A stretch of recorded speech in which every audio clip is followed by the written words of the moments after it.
வணக்கம். இந்த வீடியோ எதுக்காகன்னா, நாம் ஒரு செயலை செய்யறதுக்கு முன்னாடி நம்ம ஒரு தடவைக்கு பல தடவை யோசனை பண்ணணும். சரிங்களா? நாம் நல்லது செஞ்சாலும் சரி, கெடுதல் செஞ்சாலும் சரி, ஒரு தடவைக்கு பல தடவை யோசனை பண்ணணும். இந்த வீடியோ சிரிக்கிறதுக்காக இல்லை, சிந்திக்கணும். நாம் செய்கிற செயல் மற்றவங்கள எப்படி பாதிக்குது அப்படிங்கிறத நாம் சிந்திக்கணும். சரிங்களா? அதுக்காக வேண்டி தான் இந்த வீடியோ. இப்போ சரிங்களா, என்னென்னா, எனக்கு தெரிஞ்சு ஒரு ஊருக்கு சொந்தக்கார பையனுக்கு பொண்ணு பார்க்க போகிறோம். சும்மா கேட்டு பார்க்கலாம், இல்லை கேட்போம் அப்படின்னு போகிறோம். ஒரு ஊருக்கு போகிறோம், பக்கத்து ஊருக்கு போகிறோம். அப்போ அங்கே கொஞ்சம் தெரிஞ்சவங்க இருக்கிறாங்க அப்படிங்கிறதுக்காக போகிறோம். போகும்போது நாங்கள் தேடிட்டு போன ஆள் வீட்டை விட்டு கொஞ்சம் தூரம் போய் தள்ளி நின்றுட்டு அப்போ நாங்கள் பக்கத்து வீட்டில் நாங்கள் கேட்குறோம், ஏங்க இந்த மாதிரி இந்த பேர் உள்ளவங்க இந்த ஊரில் இருந்திருக்காங்களே, எங்கே இருக்காங்க, அவங்க வீடு எங்கே இருக்குது அப்படின்னு நாங்கள் கேட்குறேன். அப்போ அவங்க சொல்கிறாங்க, இதோ நீங்கள் அந்த வீட்டை தாண்டி தாம்மா வந்திருக்கிறீங்க அப்படின்னு சொல்கிறாங்க. அப்போ நான், ஓ அப்படியா, சரி சரி அப்படின்னு சொல்லிவிட்டு, சரி போய் பார்ப்போம் அப்படின்ட்டு இருக்கோம். நானும் வீட்டுக்காரரும் பேசிக்கிறோம். அவங்கள்ட்ட போய் தெரிஞ்ச ஏதாவது பொண்ணு இருக்குதா என்னன்னு கேட்போம் அப்படின்னு நாங்கள் 2 பேரும் பேசிகிட்ருக்கோம். அப்போ நாங்கள் விசாரித்தோம்ல அந்த வீடு எங்கள் அம்மா இருக்குன்னு, அவங்க உடனே நல்ல மனசுக்காரவங்க, அவங்க உடனே என்ன சொல்கிறாங்கன்னா, நீங்கள் பொண்ணு விஷயமாக வந்திருக்கிறீங்களா அப்படின்னு கேட்டாங்க. உடனே நான், ஆமாங்க பொண்ணு விஷயமாக தான் வந்திருக்குறோம், கேட்டு பார்க்கலான்னு, தெரிஞ்சவங்க எதாவது இருக்காங்களா அப்படின்னு கேட்கலான்னு இருக்கிறோம், அதுக்கு தாம்மா வந்திருக்குறோம் அப்படின்னு சொன்னேன். அதுக்கு அவங்க சொன்னாங்க, எங்கள் தங்கச்சி பொண்ணு ஒன்று இருக்குது, ஃபோட்டோ அனுப்புகிறோம், ஜாதகம் அனுப்புகிறோம், பாருங்கள், பொருத்தமாக இருந்துச்சுன்னா பாருங்கள், உங்களுக்கு பிடிச்சிருந்தா பாருங்கள் அப்படி இப்படின்னு சொல்கிறாங்க. அதாவது நாங்கள் யார், எவ்வளோ, பேர் என்ன, ஊர் என்ன, எதுவுமே அந்த அம்மா விசாரிக்கலை. இருந்தாலும் அவங்க தங்கச்சி பொண்ணு இருக்குன்னு எங்கள்கிட்ட சொல்கிறாங்க. ஜாதகத்தையும் கொடுத்து வாட்ஸ்அப்பில் அனுப்பிவிட்டாங்க, ஃபோட்டோவும் அனுப்பிவிட்டாங்க. நல்ல மனசு தானே. சரி அப்படி நாங்களும் பார்த்தோம். சரி அவங்க பையன் ஆன்லைனில் செக் பண்ணுப்பா, பொருத்தமாக இருக்கா என்னன்னு பாரு அப்படின்னு சொன்னோம். பார்த்தாங்க, முக்கியமான பொருத்தம் 3மே இல்லை. என்ன செய்ய முடியும்? எனக்கு ஒரு சங்கடம். ஆனால் அவங்க என்ன சொல்கிறாங்க, என் மனசுக்கு நீங்கள் நல்லவங்கன்னு தெரியுது, உங்கள்கிட்ட பொண்ணு கொடுக்கறதில்ல ஒன்றும் பிரச்சனை இல்லை, எனக்கு மனசில் பட்டுச்சுன்னா நான் கொடுப்பேன், அவங்க நல்லா இருப்பாங்க அப்படின்னு அவங்க சொல்கிறாங்க. இதே மாதிரி நான் ஏற்கனவே பண்ணியிருக்கிறேன், ஆனால் அவங்களும் ஆண் பொண்ணு எல்லாம் சொத்து சுகம் எல்லாத்தோடையும் நல்லா இருக்கிறாங்க அப்படின்னு அவங்களுடைய கருத்தை அவங்க சொல்கிறாங்க. எனக்கும் ஒரு ஆசை தான், சரி பார்ப்போம் பின்னாடி, நம்ம எதுவும் செட் ஆகலைன்னா அப்புறம் பார்த்துக்கலாம் அப்படின்ட்டு, சரிம்மா நாங்கள் போய் அவங்கள பார்க்குறோம், நாங்களும் ஒரு தடவைக்கு 2 தடவை யோசிச்சுட்டு நம்ம செட் ஆச்சுன்னா பார்த்துக்கலாம், அப்படி இல்லைன்னாலும் உங்களுக்கு பிடிவாத, உங்களுக்கு நல்லதுன்னு சொல்கிறதில்ல, அதனால் நம்ம அதை யோசிப்போம் அப்படின்ட்டு வந்துட்டோம். போயிட்டு அந்த வீட்டுக்கு நாங்கள் தேடி விட்டு வந்தோம்ல, அவங்க வீட்டுக்கு போகிறோம்.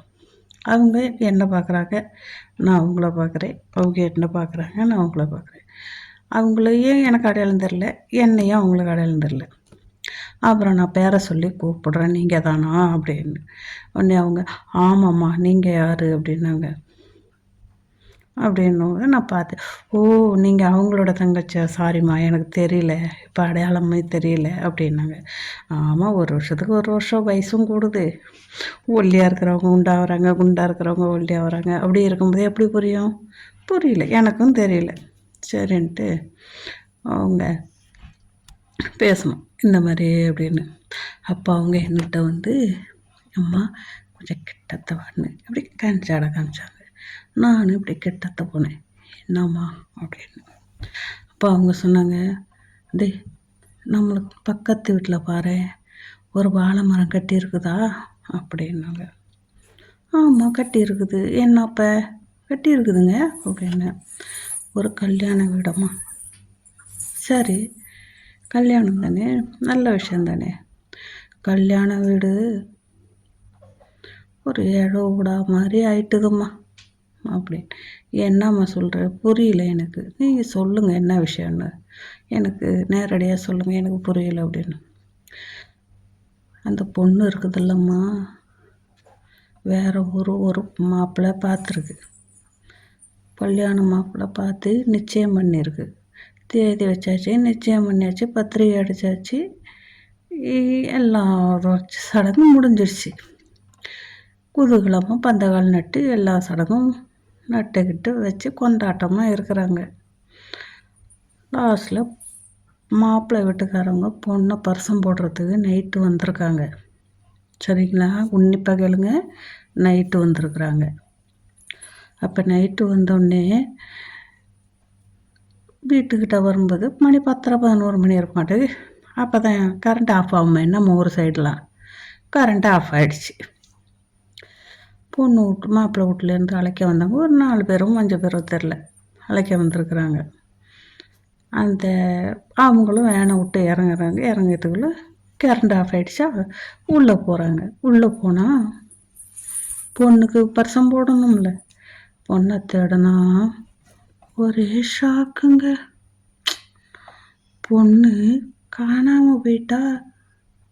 எப்படி காணாமல் போயிட்டா தெரியுமா? எதிர்த்த வீட்டுக்காரனை அழைச்சிட்டு ஓடிட்டாளாங்க. எப்படி இருக்குது பாருங்க.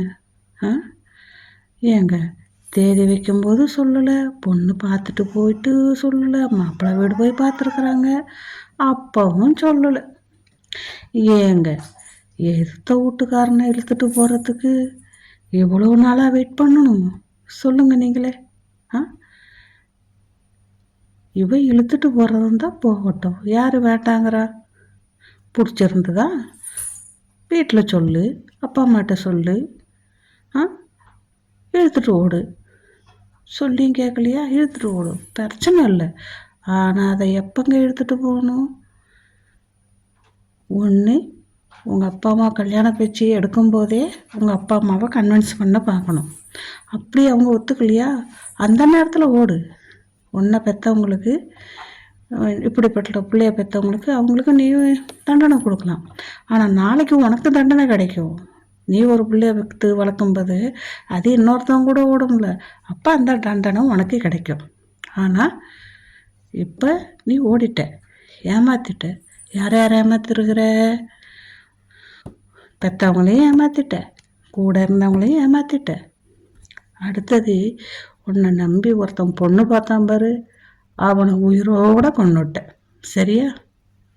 இது உனக்கு மட்டும் இல்லை, உங்கள் வீட்டுக்கு மட்டும் இல்லை. உன்னை பொண்ணு கேட்டு வந்தான் பாருங்க, அவனுக்கும் ஆறா தழும்பாக உண்டாக்கிட்ட. அப்படி தானே? அவனுக்கு அவங்க அப்பாவுக்கு ஹார்ட் அட்டாக்கே வந்திருக்கும். சரிங்களா? வீட்டில் என்னன்னா வேலை பார்த்துருப்பாங்க, எவ்வளோ செலவு பண்ணியிருப்பாங்க. செலவை விடுங்க, எவ்வளோ கற்பனை பண்ணியிருப்பான் இவ நமக்கு பொண்டாட்டியாக வர போகிறான்னு. ஏங்க நீங்கள் ஓடுறதுக்கு அவன் என்ன உங்களுக்கு இழிச்சா வேணா? அவனை காரணம் கட்டி எதுக்குங்க ஓடணும்? அவனுடைய லைஃப்பில் மண்ணை வாரி போட்டுட்டு நீ எத்தனை நாளைக்கு வாழ்ந்துருவ? நல்லா இருப்பியா? நல்லா இருக்க முடியுமா? மனசாட்சி உனக்கு ஏற்றுக்குதா? என்ன உலகம். நீ ஓடு, ஓடியா, உக்காரு, நிமிரு, ஏதோ பண்ணு. இன்னொருத்தவன் வாழ்க்கையில் விளையாடாத. சரியா? இன்னொருத்தவன் வாழ்க்கையில் விளையாடாத. உங்கள் அப்பா அம்மாவுக்கு நீ கொடுக்குற தண்டனை சரி, உனக்கு நாளைக்கு கடவுள் தண்டனை கொடுப்பார். ஆனால் இன்னொருத்த குடும்பத்துக்கும் தண்டனை கொடுக்குற பாரு, நீ எப்படி நல்லா இருப்ப? சிந்திங்க. எது பண்ணினாலும் நல்லதா கெட்டதா, இது நமக்கு மட்டும் பாதிப்பா மற்றவங்களுக்கும் பாதிப்பா, இன்னும் சிந்திச்சு செயல்படுங்க. சரிங்களா? உண்மை. இது கற்பனை இல்லை, இது உண்மை. சரிங்களா? பிடிச்சிருக்கா? பிடிச்சிருந்தா